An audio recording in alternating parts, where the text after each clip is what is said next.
안녕하세요. 이번 시간의 학습 문제는 강이나 연못에는 어떤 식물이 살까요? 입니다. 자, 여러분 학습지 85쪽을 준비해 주세요. 준비되었다면 풀이를 시작하도록 할게요.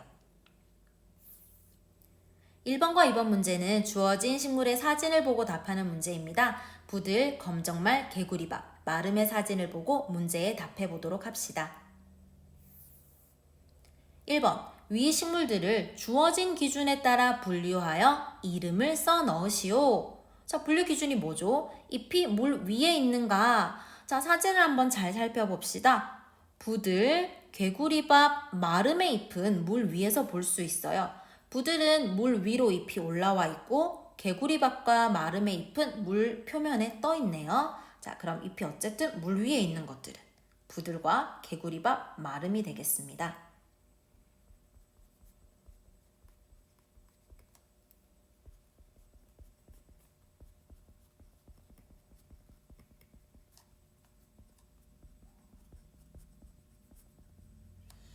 그렇지 않다. 자, 검정말의 경우는 잎을 포함한 식물의 몸체 전체가 물속에 잠겨 있습니다. 그래서 물 위에 잎이 있지 않아요.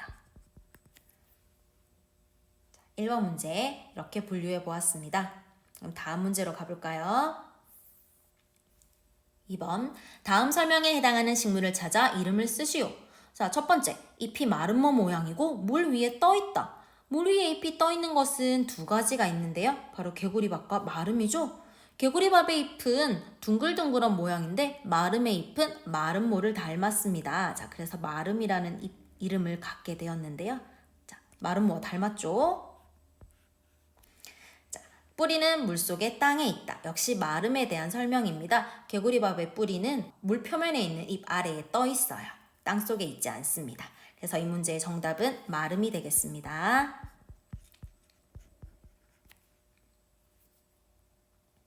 다음 문제 넘어갈까요? 3번, 강이나 연못에서 사는 식물 중 물에 떠서 사는 식물에 대한 설명으로 옳은 것을 한번 골라볼까요?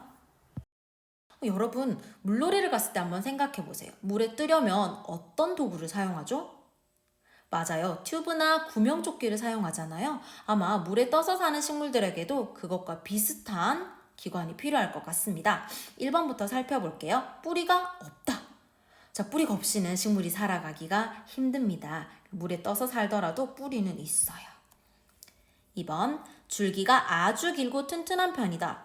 자, 이 설명은 아무래도 잎이 물 위로 높이 자라는 식물에 대한 설명 같아요. 물에 떠서 사는 식물이 아니라. 3번, 스펀지나 공기주머니 같은 구조가 있다.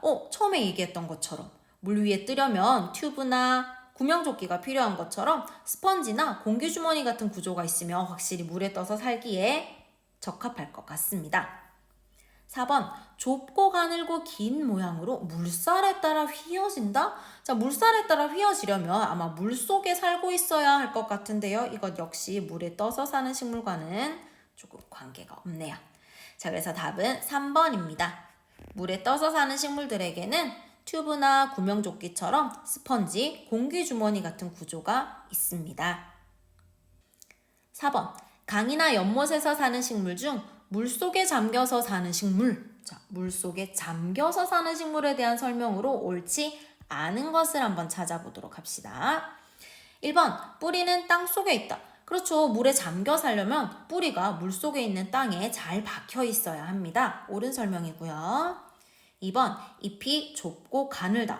맞아요. 물속에서 살려면 물살의 흐름에 따라서 잘 움직여야 하기 때문에 잎이 좁고 가는 편이 도움이 됩니다.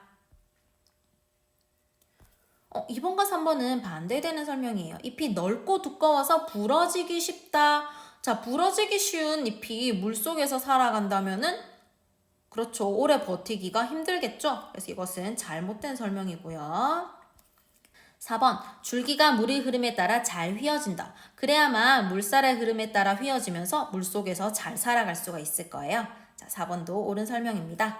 그렇다면 잘못된 설명, 옳지 않은 것은 3번이 되겠습니다. 자, 그럼 다음 쪽으로 한번 넘겨보도록 할까요? 86쪽을 준비해 주세요. 자, 이어서 풀어보도록 하겠습니다.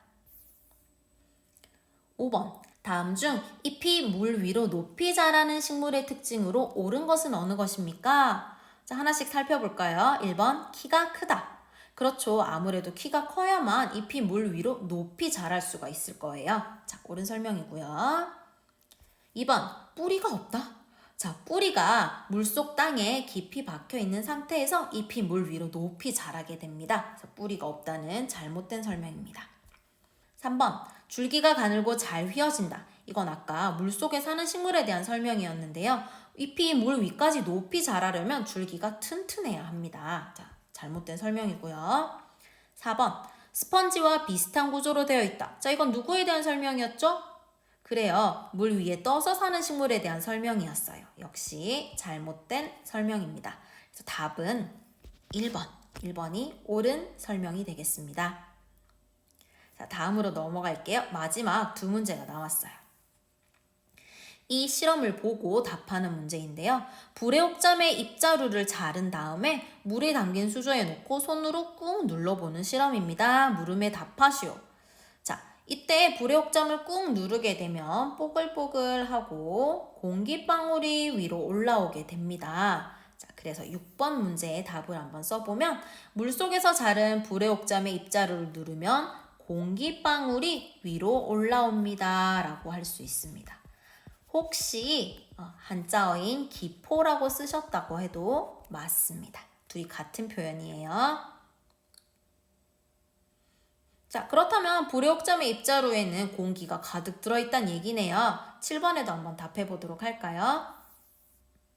불의 옥잠이 물에 떠서 살 수 있는 까닭. 방금 실험에서 알아본 것처럼 불의 옥잠의 입자루에 공기가 가득 들어있기 때문에 튜브나 구명조끼처럼 물에 뜰 수가 있어요. 자, 답을 써보도록 할게요.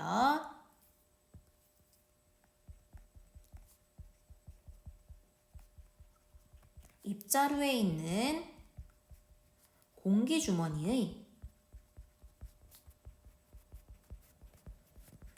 공기 때문에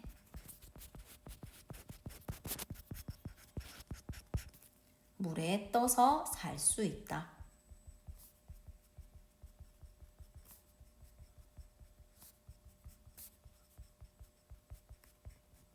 자, 이렇게 7번까지 함께 풀어봤고요.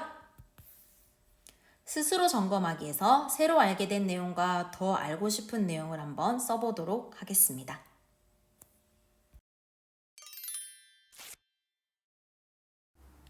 다음 시간의 학습 문제는 사막에는 어떤 식물이 살까요?입니다.